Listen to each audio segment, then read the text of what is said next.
So And making rules doesn't. I also want to call out Mayor West. Mayor West, if you're watching, Yeah. Mayor West, I love you. I've seen you, Yeah. help people. I've Yeah. seen it with my own eyes. So I know you have a heart for helping people. Right. Let's figure this out. Let's roll up our sleeves, have a difficult conversation. We can get through this. Wow. That's my call out to him. Right. I do respect what he's doing. And I'm glad you say that because, like I said, I think that the listener, that's the people that support you, they get the wrong perception immediately, like it's you versus him. No, it's not that at all. And you come on and be like, man, I love that guy. He's a good guy. I've seen him do a lot of good. But can we work together and do something here? Yeah. They need to hear that. Welcome to Acts 2and42.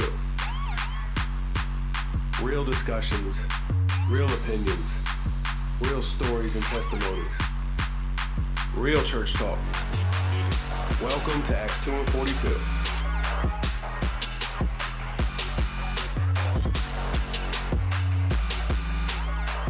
All right, guys, welcome back to Acts 2and42 podcast. Today in the studio, we have Jim Martin. Just to give you guys a background, if you saw the title to the video and everything, you're going to see that we're here to talk about the homeless situation and the new ordinance made in Georgetown.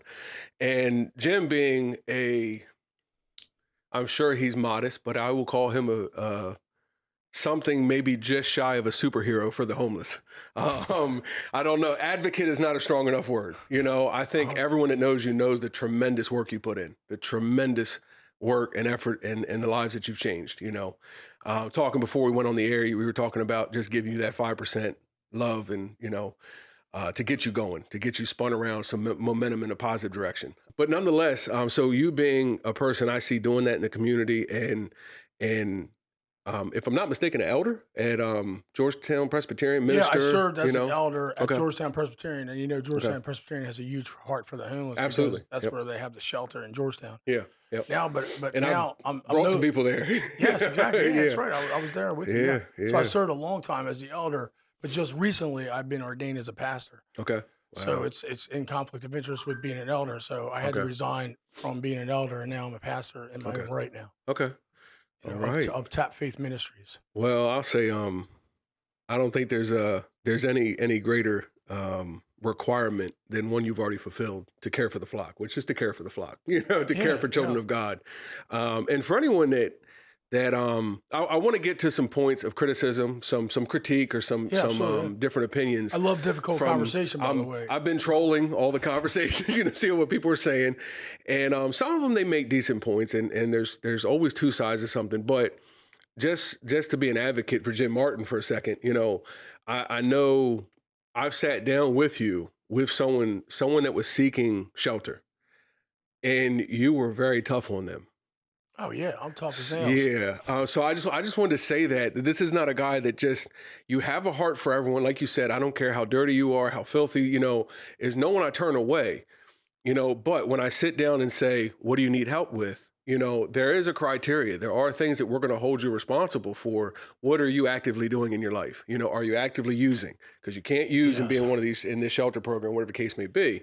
Right. And I thought, like, man, it was kind of refreshing, like love with accountability, love with, okay, but man, you have to put in some work here.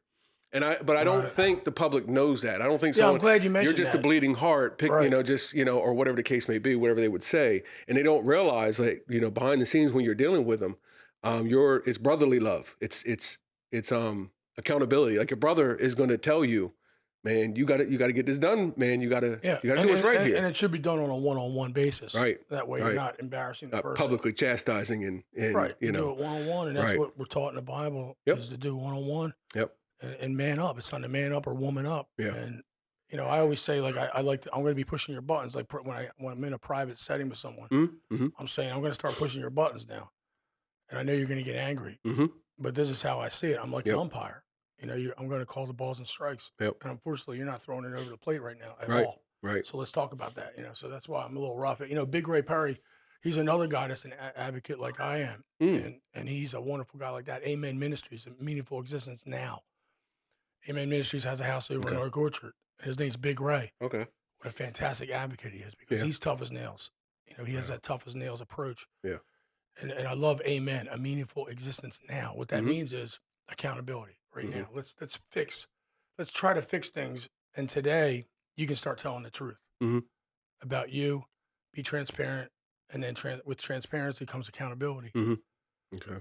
So anyway, Yep. that's more of Wow. where I go Wow. with people one-on-one. Hmm. Yeah. And before we got into this, like I said, I just wanted to touch on that because I think it to the person that doesn't know, that hasn't, worked with you behind the scenes or seen how behind the scenes goes, can just say, like I said, it's a term like bleeding heart or something, and as if you're soft on, accountability, Yeah, I'm totally and tuned that's in. I mean, I right, know your name. right. I've seen it, and I that's know why I your wanted to name. say to the And audience, I know I've your seen it. email address, and I know Yeah, your Facebook link. yep, And a lot of times I'm asking people, "What's your Facebook link? I want to take yeah, a look." yeah. Oh I'm no, not. I'm not. I'm not. I'm very bold. right, right. Yeah, I've seen it. So I can testify to that. So give us a little background as to, and let me tell you this. Where I saw it, you had shared like a screenshot, and it was Bill West, who's the mayor of Georgetown. Yes. It was his comment on one of your videos, and that's what I saw, and then that's kind of where I got involved and followed what you were doing. Now I want to, like I said, as we talk about this, I'm going to try to be fair to both sides, kind of moderate, but I am interested to hear a little background on the comment he made. And I don't know your relationship with him, if any, so I don't know if this was more of a slap on the wrist, like don't do that, or if this was, hey buddy, like a friendly, keep this in mind. So can you share any background as to what that was? I'll just what it was for me is the woman that I was doing my live video with. Her name Hmm. is Joanne. Hmm. If you look at the video itself and really watch what was going on, Hmm. she's basically asking for a tent, Hmm. right? So I'm saying, are you sure that you just want a tent? Because there is the crisis house, Yeah. there are other shelters, other possibilities, and Yeah. she kept going back to the tent. Right.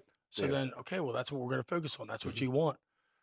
So I think after that exchange, I think Bill West was watching the video also, Hmm. and then he just not reminded, but he really just informed everybody that there's this new law that was Yeah. just passed. It's an anti camping Yeah. local law, Yeah. really targeting Yeah. targeting the homeless. Yeah. So it's not so much I'm reaching out to Bill to not to throw him under the bus. Hmm. Actually, I've seen Bill up close. He cares about the homeless. Yeah. I've seen him up close, actually engaging with people over the Yeah. years. He used to be a trooper, state trooper. Wow. Okay. So he has a whole history of helping people. Yeah. I mean, I It's think. important you say that. Like, it's important that you point that out. I mean, Because again, he like has me, a super heart, a like big me heart. telling people the background of you, not just the bleeding heart, but you're also tough on the homeless, seeking help and seeking shelter and, accountability wise. But you're saying he's not just tough on the homeless or not just doing something that's anti-homeless. He's actually an advocate of the homeless and helped a lot of people. I've seen him help people. Okay. I've seen it with my own eyes. Like one of the things, the difference sometimes is he doesn't want people setting up tents on the sidewalks of Georgetown. Hmm. That makes sense to me. Right. I wouldn't want that either. Right. But why don't we say that that area over there, that Hmm. 1 mile Right. away from the town center, that little area that's Yeah. maybe 1 acre large, Yep. that's where everybody goes. That's Right. that's where the tents are set up. Right. Why can't we all agree that that's where it'll be? Yep. Yep. But right now, there's nowhere. Was there a conversation that you're aware of, like before this, or because the conversation always happens after a law goes in place, Right. But was there like a big town meeting? For years, or, years I've been talking about Okay. where are we going to give people a Mhm. second chance to begin their life again, and Mhm. you need to give people a place to sleep. Yep. Like I've given up on a place to live. Yeah. Because it's just not going to happen because it costs so much money to create these places to live. But how about a place to sleep? Can we focus there? Yeah. Because human beings need a place to sleep. Yep. So it's like a no camping ordinance, right? And it's obviously interpreted by any homeless advocate like yourself. It's interpreted as anti-homeless, as criminalizing the homeless. And I did see a fair comment that to say criminal is, a bit too far because there's no criminal record, there's no criminal charges. But go ahead. You have a rebuttal to that? What I'm saying is when you are known as someone that makes bad choices Mhm. and you don't follow up and take care of business, Mhm. for example, let's say you're a homeless person and you receive a fine Mhm. and they give you a $100 fine for Mhm. setting up for your tent in the wrong area. Yep. So they give you a $100 fine. Okay, if you are someone that makes bad choices, are you going to show up and pay the fine? Right. what happens is Mhm. it's a Or series don't, of or just don't have $100. yeah, I mean, Yeah, exactly. just as simple as that. I mean, let's find that Yep. $100 from somewhere because we're going to take care of business. That's how I am Right, behind the right. scenes. I'm Okay. saying we got to take care of this fine because it's going to get worse, Yeah. and it does get worse. Eventually, it does lead to no appearance in court, and then it becomes criminal at that point. Because what the mayor is saying is, yes, maybe it's not they're arresting the person inside the tent, but it begins Right. the process of Right. making the person more vulnerable and Right. more not in line with society. So eventually, the guy's going to be in prison if he doesn't take care of business. Right. And that's where to try to prevent, like I said, I try to play moderator, even at this table when we discuss other things with the guys. I mean, I of course have my views, but I, at least in the process of sharing my views, I try to moderate and say, well, I hear this guy saying is this. So Right. it's like in this case, I hear, okay, the initial encounter with the police is not criminal. And I actually thought the same way you did. I'm like, okay, well, that's fair. That's fair. That initial interaction was not criminal. They're not being arrested. They're not given a criminal record. But what happens when they're fined and can't or don't pay the fine? Bingo. That's it. That's Then where they it become a begins. criminal. And then what is it? What is it from there? When does it become a capious? When does it become arrest? It's a downward You spiral. know, yeah. So it's like, Also, okay, I want that's to jump fair. in here. I want to jump in here. If somebody's on probation, Mm-hmm. it is an immediately because a lot of people that we work with are on probation. Yep. Right. So they're homeless. They're because they're homeless. They have to check in once a week Mhm. with their probation officer. Mm-hmm. If they have police contact, any kind of police contact, that's a violation. They Yeah. can go back to the VOP, which Yep. is the violation of probation Yep. prison. Yep. So that what I'm saying is I am speaking true about criminalization because that's what I'm talking about. I'm Mhm. talking about someone's trying to have a productive day, Mm-hmm. and then all of a sudden they get slammed Yep. with something that will cause them to move to a criminal. Right. Yep. And I think that's fair. I think that's 100% accurate. I did see the merit in what the comment said, and because I get it. The initial interaction may not be criminal Bingo. unless they have a previous record, unless they have something, like you just gave several examples. It could be criminal, or it could lead to something criminal. Yeah, I'm So not like coming out of midair saying criminal. I right, have my reasons for calling right, it that. right. And unfortunately, you can sit here and be wise enough about that and be reasonable enough. But like I see in the comments, there's a lot of polarization where one person is so radical for helping the homeless that it's like in their mind, what you're saying is they're taking people out of tents, putting handcuffs and sending them to prison. You know what I mean? And Right. I don't think they're being reasonable enough. It's just, and it's on both sides. And and I think there's some on the other side saying, look, they're not allowed to be here. So what? And You also, know, and there's not a lot of, also homelessness is chronic. So what's going to happen is you're going to have those people that are told they can't set up their tent here, but then next day they set it up again and again and again. So eventually, my belief is, let's say we don't know when it would be like the 100th time that they are involved in this yeah. altercation or whatever, they're going to be arrested because they've been told 99 times not to set their tent up. Yep. And the police go to 100th time and say, "Okay, we're arresting you now." Yep. Yeah, like where are Right. we? And that's what I think, You're going to have repeat offenders, is what I'm trying to say. right. I don't want to say politicians like to stigmatize or give a bad, but political ideas. I was just talking to my partner before you came.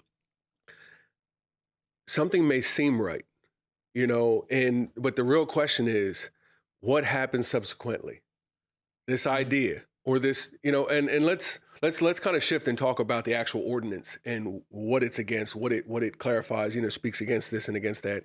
Let's talk about that for a little bit. But so when you do this, what does that create? What problem does that address? What does that solve? Or what problems does it create? And a lot of times it's, and I have no idea about the Georgetown City Council or the mayor. I have no idea about this issue other than what I'm just getting from you. But I just know in other issues and others, political topics and things, there tends to be ideas that are put into place and then they have negative consequences that are never addressed or dealt with subsequently.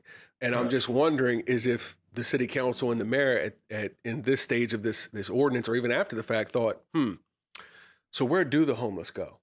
So it doesn't just all of a sudden solve homelessness. I don't think they claim to do that, but it's kind of outlawing this practice. Where do they go? What do they do? What kind of town is this going to going to create, you All know? right. Well, the first thing I want to start off with is there one of the criticisms I'm hearing is that because Jim Martin is in Georgetown, the homeless are coming to Georgetown. What I'm saying is, what I'm Oh, saying so is, you're a no. magnet. Yeah, I'm not a magnet because I'm here. I am going to Georgetown because that's where the homeless already are. Okay. And the reason there already are in Georgetown is because we have the psychiatric hospital that was just Okay. built. Okay. You go into the psychiatric hospital for 7 days, and then you're released into homelessness. Hmm. Another thing that here is we have the State Service Center. We have the Sussex. I always like it. It's like an educational institution, the Sussex Correctional Institute. It's only 2 miles down the road. Right. So Hmm. again, also we have probably 100 recovery houses right in Georgetown. Mm. If you violate I hear it's oversaturated. it's oversaturated. But the Sorry. thing is, what happens if Yeah. you end up taking a drink or taking a drug Mhm. and you're evicted from the recovery house and you Yeah. end up homeless? Yep. So the homeless are already in Georgetown, already here. What I'm trying to do is I'm trying to provide services to the people that are already here. Mhm. So, what is you've looked through it? I've read it, the ordinance itself, and so tell me a little bit what the ordinance does. Well, I mean, what it does is it's trying to keep the sidewalks and the public areas Hmm. clear of tents. Hmm. And I think the ordinance is doing a great job because it's only been in existence for 2 months and it's already clearing everything up. I don't see one tent Yeah. anywhere. And actually, I have never seen one tent anywhere anyway. Yeah. I mean, ever since I've been in Georgetown, which is many, many years, Really. I haven't seen one tent set up on a sidewalk. And that will continue because we have areas in Georgetown and the town limits that are well hidden. Hmm. And that's where the homeless will go is the well hidden areas. We're not Yeah. going to set it up right at the circle. Right. So basically, set it up that it may be in town limits, but it's a location that no one is going to. You know, it's Yeah. a remote location that's not. You know, we're not talking about the circle. You know, we're not talking about right in the center of Right. Georgetown. You And know, actually, I'm excited now. you know. I've been thinking about it. I'm excited that they have. It seems like the town of Georgetown wants to be in the business Hmm. of regulating uh, tent Camping. sites for the homeless. So, They actively want to be in that regulation business of regulating tents for the homeless. So let's take it a step further. Why don't we all agree that since you want to be in the regulation business, why don't you help us regulate yeah. a tent city? Now, Right? I mean, here it is. Actually, in the law, if you read the local law, it says right in there, through a permitting process, we can apply yeah. to be a tent city.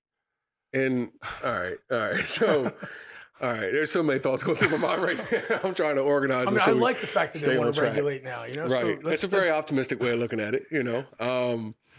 So here's me. I live in where we are now, which is Milford, you know, in city limits.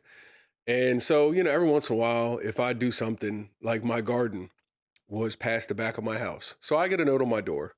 Your garden can't go past the back of your house. It's be in the backyard, which is the back of your house further. And now, so I read in the ordinance with the property owner's permission, but there's still exceptions. Because it's like, what if I permit them to stay on my property? Well, there's still exceptions, right? You have to have a fence.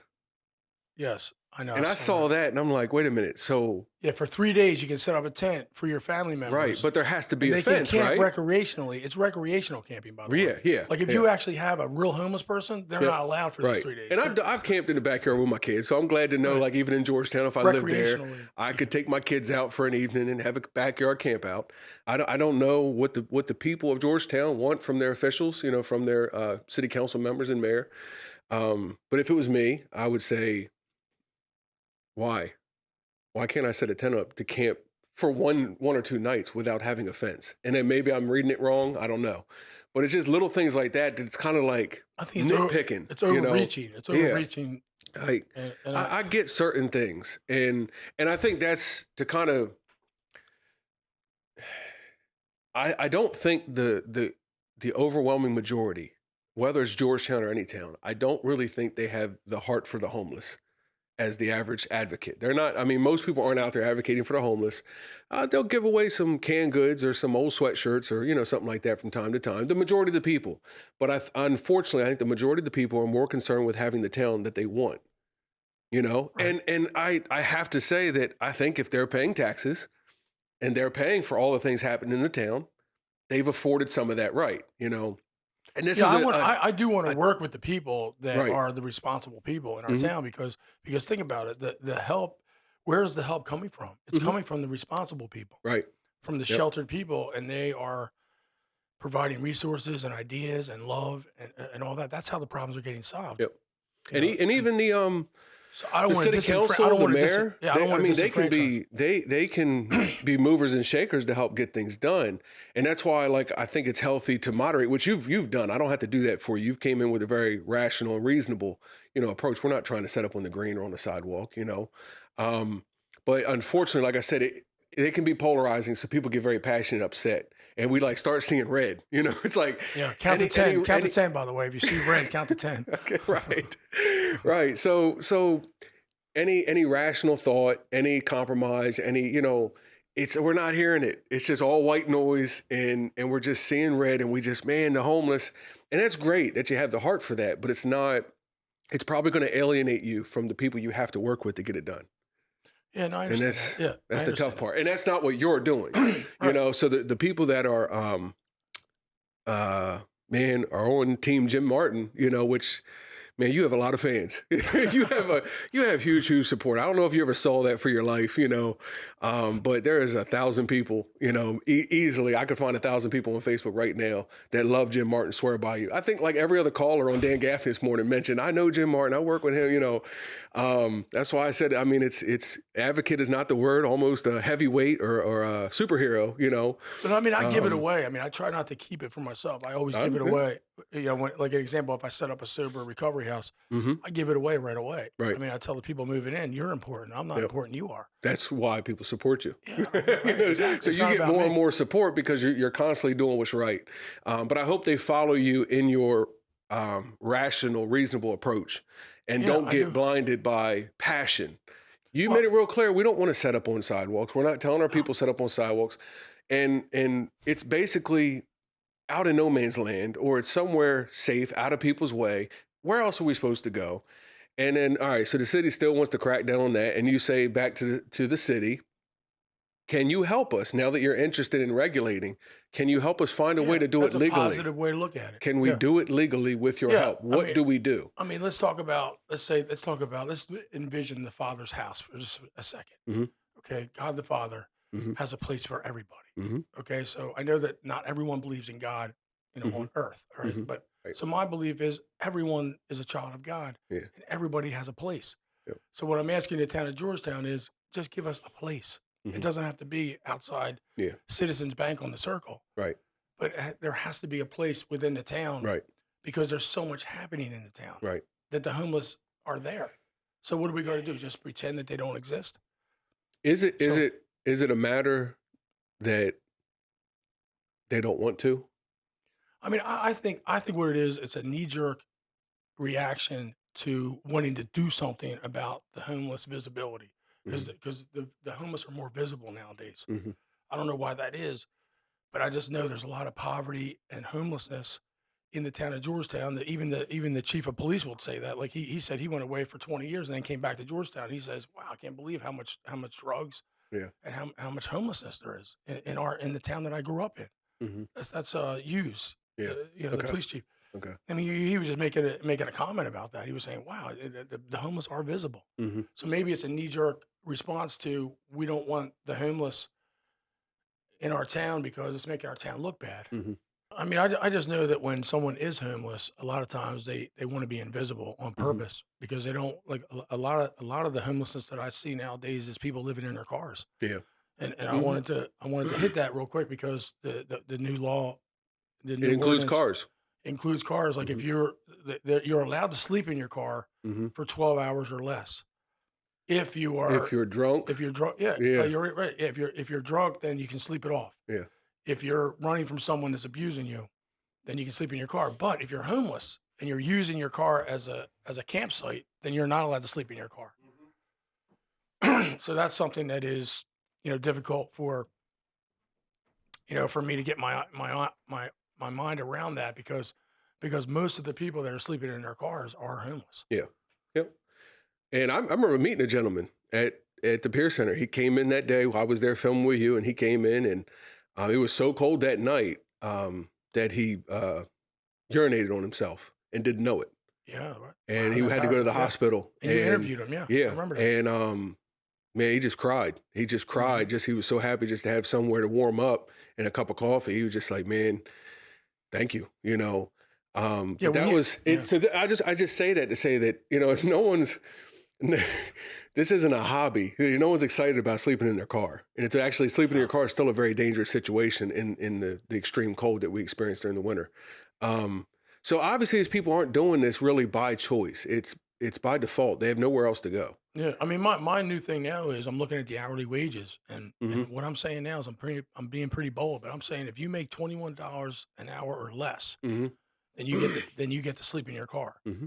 If you make $12 an hour Yeah. or less, You don't get a car. then you don't get a car. You Yep. have to find a spot anywhere, Yep. somewhere. I mean, because what you really need to make today is $30 an hour Mhm. in order to really make it in life. Yep. And that's with the car, the phone, the cell phone. I mean, the car, the house, and the cell phone. I mean, if you want those things, you're Yeah. gonna have to make 30 an hour, Yep. minimum. Yep. So, We definitely have some thinking to do, as far as what the solution is, because something doesn't work. yeah, because It's not working for everyone. Put it like that. It's the just next not. question is, what are people in Sussex County making an hour? Well, I mean, that's neither here. I was going to say if you're making more than 30, you probably don't care. Right. And that's the haves and the have-nots, and Yeah. and this has been going on for decades. Yep. The gap between the haves and the have-nots. So I Yeah. was talking to a friend, right?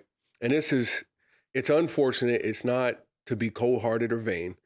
But I was talking to someone else about this, and they were like, I definitely get it. I'm all for shelters. I'm all for helping people. But, where I live, to be honest, I want to move because there's too many shelters around me, and it brings a crowd that, all right, there was one shelter. Okay, that was good. But now more and more of them. And now it became a place that I don't want to live anymore. And I don't think it's vanity. I don't think it's cold-heartedness because they want someone to get the help. So I don't know. I mean, I do have a solution. because society has a problem with where to put them. Right. I do have a solution. We have a kind heart, but we just don't want them around us. And I don't want to mean to say that so callous, but I feel like we're not saying it like that, but that's what the average person feels like. We don't want the homeless sleeping outside of our front yard. And I'm not saying you want that. Right. I'm just, No, I don't want that either. But yeah. what I really believe is we're at a point now, we're at a crisis point right now Mhm. where we have the opioid epidemic and we have addiction and we have so many people in active addiction. Like one of the numbers that that I know about is how many people are drinking alcohol nowadays to abuse, right? Mhm. How many? My estimation, there's 100,000 people in Delaware that are drinking alcohol abusively. Mhm. 100,000 people. How many Yeah. people in Delaware? There's a million. Yep. So that's 10% of our population that's drinking excessively. Mhm. Okay, I mean I haven't even started talking about opioids or anything else. So Mhm. so there's an overlay of lots of addiction. So the answer is this: if you're in active addiction, you have to go over there. If you're in sobriety, Mhm. then you go over here. We have to separate the actively addicted with this people that are trying to stay sober. You can't have them you can't have them under the same roof Okay. because they get pulled back into addiction if you have people that are active. So active Mhm. addiction, what we have to do is we have to set up a crisis center for people that are actively addicted. And we have to do it. There's a place up in Newcastle that they just opened called the Refuge. Mhm. That's the kind of thinking that we have to Okay. wrap our eye. We have to get more of those places opened up. It's called the Refuge. You can Google it. Mhm. The Refuge, Newcastle County. They just opened it. They just cut the ribbon, and we need places like that along Route 113. Mhm.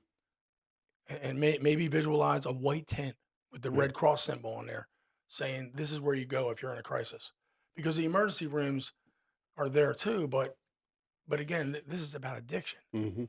I mean, I don't know if it's appropriate to go to the emergency room if you have an addiction. I mean, Mhm. we have to get specialists, people that Yeah. that know that business, Right. and set up some kind Right. of crisis tent, almost like a triage Mhm.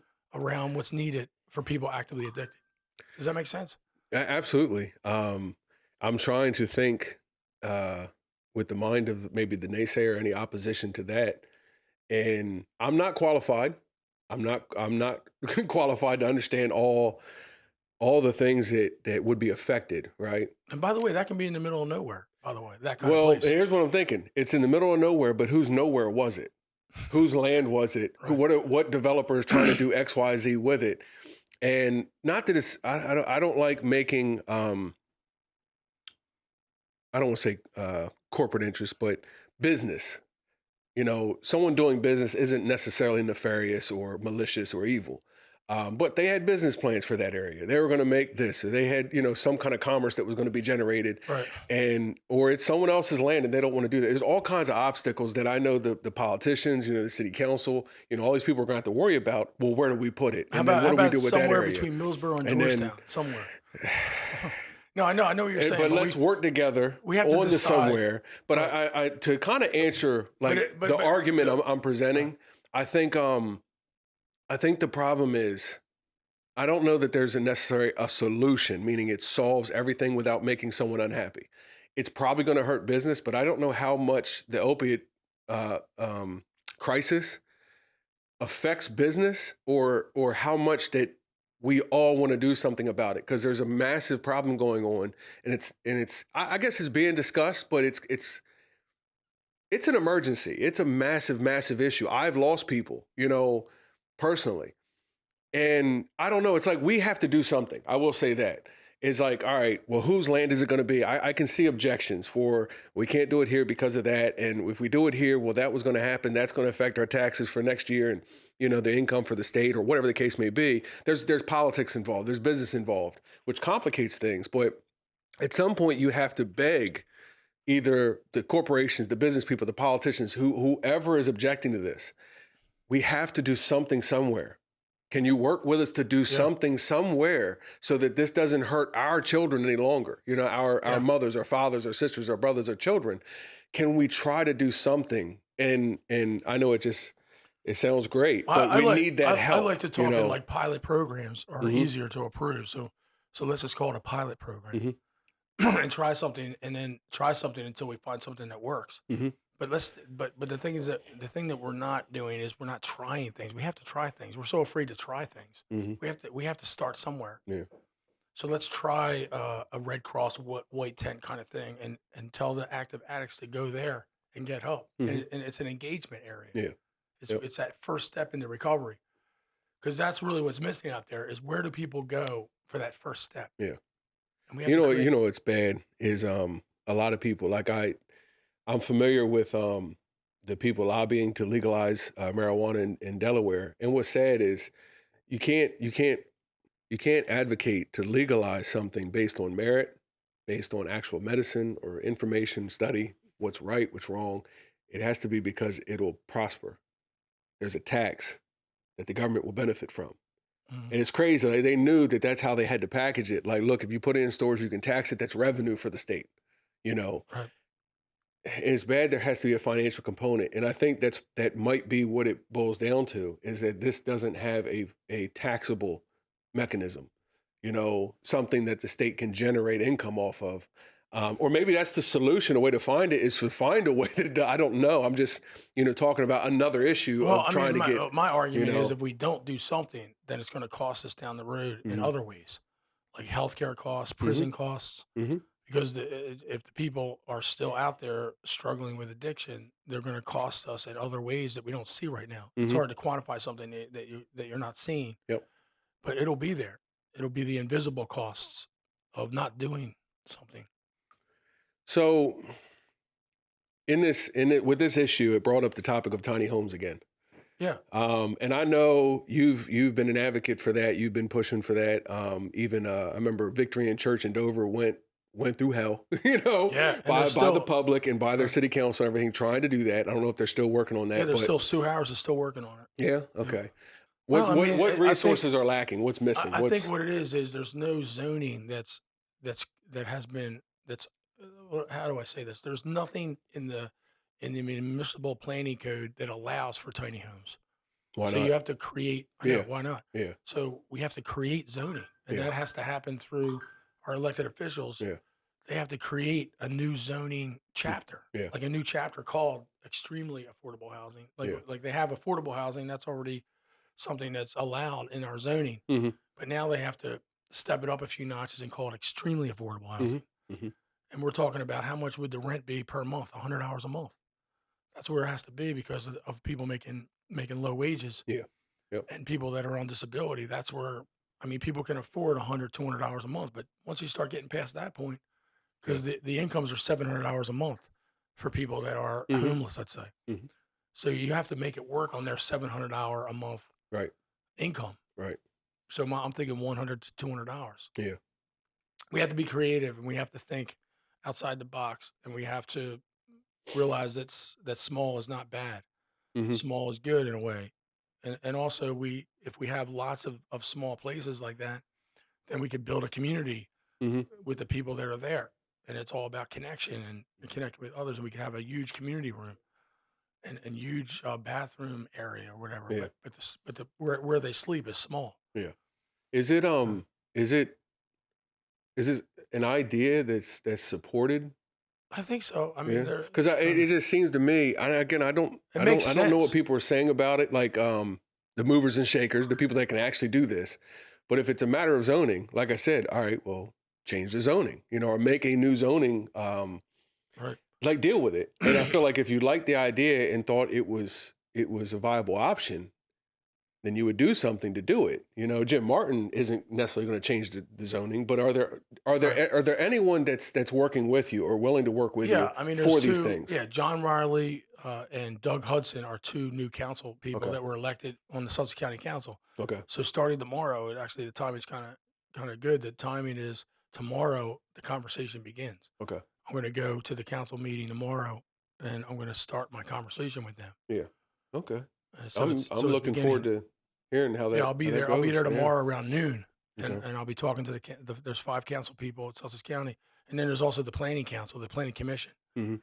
And a guy named Okay. Bruce Mears is a new commissioner on the planning and zoning, and he and I have talked Mhm. personally, about the importance of creating some kind of thing with tiny homes. Okay. And so, I mean, the conversation, it just takes a lot of time Yeah. Yeah. to move this forward. Yep. Okay. Well, I'm glad to hear that. I just, if without information, and that, like I said, with the Jim Martin extreme supporters, without information, you're left to assuming the worst sometimes. Oh yeah, absolutely. Yeah. And that's why I I mean, don't want to assume that all council members and everything, the politicians are against it. But you kind of feel like they must be, because there's no headway, here. But I'm glad to hear that there's a little hope for that. And whether it's, I don't know, support, whether it's, doing more stuff on this podcast, whether it's physical labor, I'm willing to put my hands to the plow, whatever it is to help. fantastic. Yeah. Because I think that's one of the one of the main bricks in the wall to address homelessness is provide housing, because the need is a home, Yeah. homeless. So let's find them a home. We can give them tents. We can give them sweatshirts to help them endure, but that's a Band-Aid. That's just like to preserve their life, but it's not an answer for a home. Yeah. I mean, And I we don't have to, necessarily believe in just giving away. I like the fact that when you sit down with people, it's a hand pretty up. tough on them. Yeah, It's a hand hand up, up. not Yeah. hand out, Like I and tell, that's the concern. like but, I tell them, give me a reason to give you a hand up. Mhm. If it's just going to be a handout, Mhm. then we're not in the business of handouts. Yep. And I know we had a group conversation on here about Christian giving, and then we ended up talking a lot about panhandlers, and I would say panhandlers, not the homeless, because the homeless um, I know panhandlers, and I know a lot of them that aren't homeless. Some of them are just kind of con Yeah. artists, kind of running a scheme or something to get drugs. They have homes to go to, but they're getting Yeah. drug money sometimes. So it's a really tough issue. You want to help the homeless, and then you got these other guys that make this group look bad. And do the homeless panhandle? But what I say about that is, yes, the homeless are panhandling, but Okay. I always say it's about the little things. Hmm. So what to do is, if you're approached by somebody that's panhandling, you can always say, "Do you need something to eat? I'll get you Yeah. something to eat." Yep. But And we I'll talked about do that. that. Yeah. I'm not going to Yep. give you money though, because I don't know. First, and I share with people if I'm approached, I tell them right up. I say, Hmm. Keith, listen, what's your name? And I say, Hmm. Keith, listen, I feel unsafe right now Hmm. because I don't know you. And Right. listen, why don't you and I walk to an area that's safe? Right. And as we walk, we're going to talk. Yeah. So can we walk and talk? Because right now, where I'm at right now, I don't know what's going to happen, but I'll tell you what, let's go over here and we can walk and I get you a meal and a cup of coffee. Right. And then I'm going to want your email address. Do you have an email address? I mean, I try to zero in on that person Yeah. so they know that I want to create a relationship Right. with them. You know, I'm not going to snuggle with you or anything, Right. Right. but I'm gonna talk to you for 5 minutes. You know, let's get to Right. know each other, and then Right. you'll be able to know where to find me. Yeah. You know, at my place of business Yeah. instead of, you know, I feel unsafe right now. So what it is talk out. It's okay to talk to the homeless panhandler, Hmm. but in a way, in a sense, you're turning the tables around on them Hmm. by actually engaging with them in a positive way. You know what I'm saying? Instead of just giving them $2. Yeah. Yep. Does that make sense? Absolutely. And that's been my tactic. My wife had a great story. She was approached nearby here. And this was after, like, you have that experience with somebody and it really turns you off. Is you feel abused, you feel lied to, you're scorned, you Mhm. know. And I think she was kind of feeling like that. I don't want to put words in her mouth, but this person came up to her, asked for a couple of dollars for something to eat, and she didn't have cash, but she was like, "I do have my card, and if you want, I don't mind going to the store and buying you some food." Oh man, that would be great. You know, normally if they're Right. after, drugs or Yeah, something like that, they'll exactly. try to That's it. find a reason why it has to be cash. But they go in the store, and what they asked her to buy was a Lunchable, the snack of little Wow. processed ham with the crackers and cheese.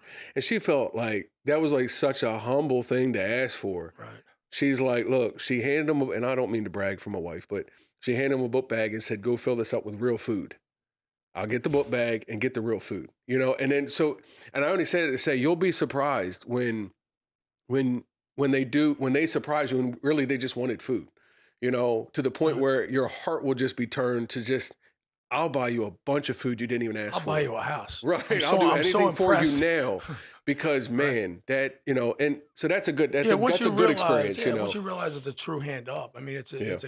it's an amazing thing because then you can really problem solve together. Mhm. Because it's not so much that we're going to solve the problem for them, Yeah. as we're problem solving together. Yep. That's what makes the magic. You know, so Yep. you're sharing those tools, and then you're sharing the gospel of Jesus Yeah. with them, and then that's the part that's amazing. Mhm. You know, and that's what keeps making me show up every day. Yep. Yep. Because there is a lot of offense out there. I mean, people will offend you. Like just like you were telling the story about how, you know, people that are trying to offer help and they get offended because Hmm. this happens, this happens. I mean, there's a lot of offense out there. Right. But my feeling is don't take offense. Just trying to keep moving forward and count to 10 a lot. You know, Mhm. if you're seeing red, count to 10, Yeah. and just don't immediately react to Yep. in anger. The bad apple that spoils the batch.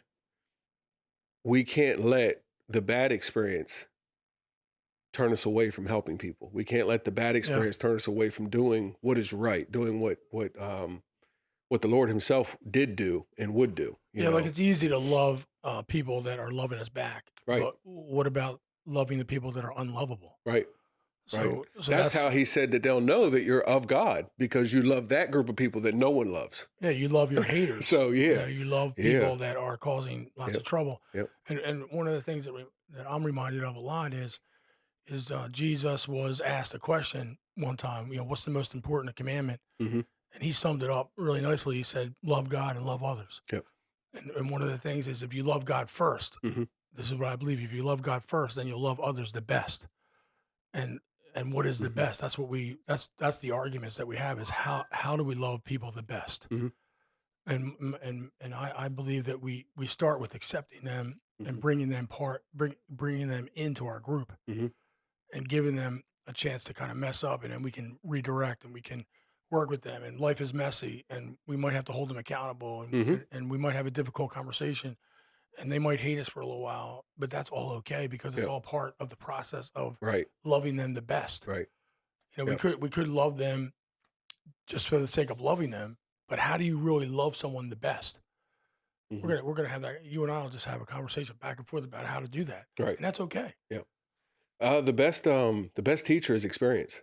So just Yeah, start doing. right. Love is yeah. Take Start action. rewarding evil with love. So, Right. and not that someone is Hitler or whatever, but if you see inequity in your brother, show him love. If you see Yeah. sin, if you see weakness, if you see faults, reward them with love.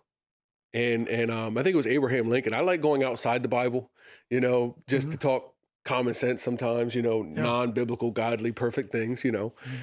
But I think it was Abraham Lincoln said the best way to overcome an enemy is to make him your friend. Yeah, So exactly. it's And just, that's what, that's yeah, the gospel, to yeah. answer evil with kindness, with love. Because cranky people and no people, I call them cranky people and no people. These are people that say no all the time and they're hmm cranky and all that. hmm But I mean, my feeling is invite them on to the table, Right, let them sit down and let them be cranky. right, And life is messy and we have to hear them out. right. But then after you hear them out, then you say, well, it's my time to Yeah. talk now. Yep. I've listened. I heard you out now. Yep. Or it's not my time to talk. Maybe it's Keith's time Yeah. to talk or whatever. Right. But we all have to share in the conversation. Yep. And we talked about it a little bit, but I think we've all, if we've tried, whether it's with the homeless or whatever the issue may be, the difficult person, the person you're trying to help or whatever, you'll find it if you do make the attempt and you do try, there's a lot of success stories that'll make it all worth it. Yeah, It's absolutely. not all Yeah. losing battles, and that's what we have to recognize, that there's a lot of Yeah. battles that are won in the process. Yeah, because if we're trying to help 10 people and only one person gets it Yep. and they're able to move forward and everything, that made that day worth it. Yep. Even though we lost 9, but Yep. then we wake up the next day and we have another shot at one of those 9. Yep. It's That's like why I it's look like at it. sobriety. Yeah. I don't care if you fall off the wagon yesterday, but today you stood strong. Right. Count that day as a victory. Yeah, one With day at a with the time. help of God, you were able to fight the temptation, or whatever the case may be. Yeah. That was a victory, and we have those victories like that. Where we did it. And you rejoice. You rejoice in that victory. Yeah. But it's the same thing with people. We do have success stories. There are the good stories, not just all the things that the public is so concerned with. Drugs and alcohol. And before we close, is that a problem with the homeless community? Is that? Oh yeah. I mean, and I would say 9 out of 10 are dealing with active addiction. Mhm. Now, I have to say that there's differences between roofless and homeless. When you're roofless without shelter overhead, Mhm. then you're generally in active addiction. If you're homeless, that means that you have some kind of shelter overhead, but there's rules. You have to follow the rules, meaning that if you're in a shelter, you can't drink or you can't drug. And if you're in a transitional house, you have to follow Right. the rules. So there's the difference. A lot of people don't make that difference of roofless and homeless. So ruthless is like literally out in the streets. Roofless is ruthless and Is rough. ruthless, yeah. Ruthless and So rough. you're active in your addiction, right? Yeah, I would say almost 100% of the people Okay. that are roofless. But if are you're in homeless and you're in a shelter or in a program, that means you're moving this way. you're right. You're Okay, moving that's forward. important to understand. To the public that doesn't know, Yeah, they you're throw gonna everybody. think, Yeah, they throw you're gonna think a everybody into the crisis center, roofless. you're gonna think a shelter or something like that is a bunch of people that gave up on life, just want to sit around and do drugs. And Right, right. we think we have terrible pictures in our head of what that may be. So it's good it's clarified. And Yeah. who knows better than you, Yeah, who's out there that can say, no, I'm hard on them. They got to do this, they got to do that. And if you're in these programs, you got to straighten up. You got to be trying. and that brings know? me to what we were talking about earlier about how can people get involved. Right. My feeling is everybody needs to do their part. Mm-hmm. And one of the things that you have to look at is what are you Mhm. doing for the homeless? Mhm. What do you do? What each of us? It's about what all of us can do together. All the Mhm. little things that we can do together would add up to a lot of things. Right. So that's where. So it's a call to action. There's a Yep. call to action to the Christian community is do your part, Mhm. whatever that might be. And I think you're gonna get more help if they are gonna help. I think whether it's county council or whoever, they're gonna help more when they see that you're invested as well. Oh, yeah, absolutely. It's one thing to here. just spout judgments about what other people should do. And I told you that was kind of a concern that I had. I trolled the comments, see what people were saying. There's some good and bad things, and one thing it's too frequent is we always point out that either the state or a church or a charity, and I know it's coming, it's seemingly coming from a good place. Well, there's a program for that. There's a such and such. You can go here, Mhm. you can go there. And we've dealt with this at our own church, that it's like, all right, well, we always point them to the food distribution, the food giveaway, right? If we know someone that's among us or a stranger that doesn't have food, we send them to the program that we have to give them food. But you yourself didn't actually give them food. And it was a really Yeah, simple we thing. all have food pantries. Right. You all have cupboards. You all have food, Right. everyone has clothes. Everyone has some money. And I don't know. So it's the gospel, Jesus Christ, especially to the Christian. Again, not being superior, Right. but you're a Christian because you say you follow Jesus Christ. And this is what he said do. He Yeah. said that you're supposed to feed them, not point them to Rome, not say Caesar has Right. this much giveaway that you can get from the Roman government. His thing was that his disciples are the ones that when they see the poor, they give. When they That's see right. someone go without, Right. they give them even their own things. And to go back, a little theology, for the pastor. But if you're familiar with, Isaiah wrote that the word of the Lord to Isaiah was that the fasting that the Jews did was not true fasting. That fasting was when you humbled yourself and you gave your food to the poor. That's why they went without, because they were giving away their food to the poor, Wow. So it's literally, it's the love of God that you care more for the needs of others than you do your own. And that's the call to action. It's a heavy, heavy burden, of a walk, because there's poor everywhere, Yeah. So, but it doesn't have to be 100%. Yeah, You I'm know, it glad you doesn't have mentioned to. that. One of the ideas I have is I always have the welcome mat and the doormat analogy. Hmm. And my belief is all Christians should be a welcome mat. Right. But then as soon as you turn into a doormat, Right. you can ask some questions. You Yep. can be a little cranky Yep. Yep. and hold people accountable because Yeah. you don't want people walking all over you. Right. So I think people appreciate that analogy about that. But the welcome mat, I will hold you to a high standard. Hmm. You have to be welcoming at Yeah. first. Yep. That's and like it's a cup of coffee, a meal, just a Yeah. little. If everyone did a little bit, if everyone helped one of these people, you don't have to solve every one of their problems. Like you said, I start off the first 5%, momentum in the right direction, Right. and that can be everything to somebody. Yeah, it can be the Yeah. first step in the right direction. Yeah. It's But I think it's another, Christian principle. Before you talk about what somebody else should do, yep. what have you done? It's easy to say, well, the politicians should do this. It should, the churches should do this. The charity program should do that. And anyone that's looked at the data, government-run agencies are inefficient. Big corporate charities are inefficient. Or should I say nonprofit, 501c3, big corporations. And even church charity programs can be inefficient. So more times than not, you're going to see 80% of the money that's given doesn't go to help the person in all these areas. And that's the areas that we all point to and saying help people. But 100% of the money that we're given doesn't go to them. But the money you give, 100% goes to the person. Yeah, it does. And when the rubber right. hits the road, it's proven that people helping people is a far more effective system than systems that are supposed to help people. Because it's grassroots too. I love the Yep. word grassroots. Yep. Because it's happening right in your neighborhood. Boots on the ground, your feet on your soil, So anyway, yeah, it's definitely a call to action for all of us. It requires more of all of us. We talk about it, reminds me more I can do, reminds you more you can do. So it's not judging anyone else, but this is why we're here, So look, man, Jim, I really thank you for, taking the time to come here. I know you got bigger fish to sit down with, and you just came, or you just did Dan Gaffney this morning. Not And, necessarily. but I saw it, and I really wanted to talk to you, and I'm glad, because like I said, I'm listening to, I'm reading the different discussions, and I kind of see a middle ground. I get the point and what the ordinance is trying to do, and I get that there's an issue here it's not addressing, and I don't feel like either side, we can polarize, like I said, and not see the other side's point and work together. But you come and sit down and you just show the perfect, moderation, compromise, rationale. Let's do something, what can we do? This Great. could be, You wanna- I say thank you to the mayor because at least he's trying to do something. Mhm. And maybe just starting the conversation is really where we need to begin Right. and Right. have a dialogue about what is the best. Again, I'll close on, how can we love others the best? Mhm. Using our Christianity as a guide. Mhm. Let's sit down and talk about what does it mean to do the best, Right.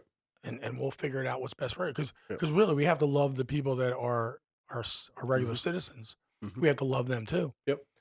So we don't want them feeling offended, by not being able to enjoy let's say they want to take a walk at the circle. Mhm. Let's be respectful. Yep. And clean up after ourselves and not have a tent laying Right. up there. Right. Because they're trying to enjoy the Yeah. property also. And that's I know we were getting ready to close. I don't want to, but that's something that I don't know that a lot of the advocates have actually kind of, I'll say, been in the trenches.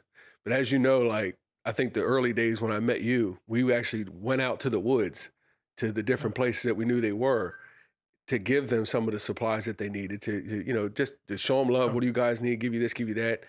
And a lot of people never been there. Mhm. Now, unfortunately, it was kind of the stigma, what I witnessed. It was a lot of beer cans and alcohol bottles Mhm. piled up.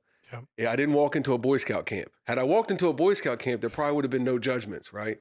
And that's like, I'm not saying it against that crowd or against what I saw. I didn't have any judgments going in there, but Right. that's one of the things that people are scared of. That's one of the downsides when you get these tent communities and things.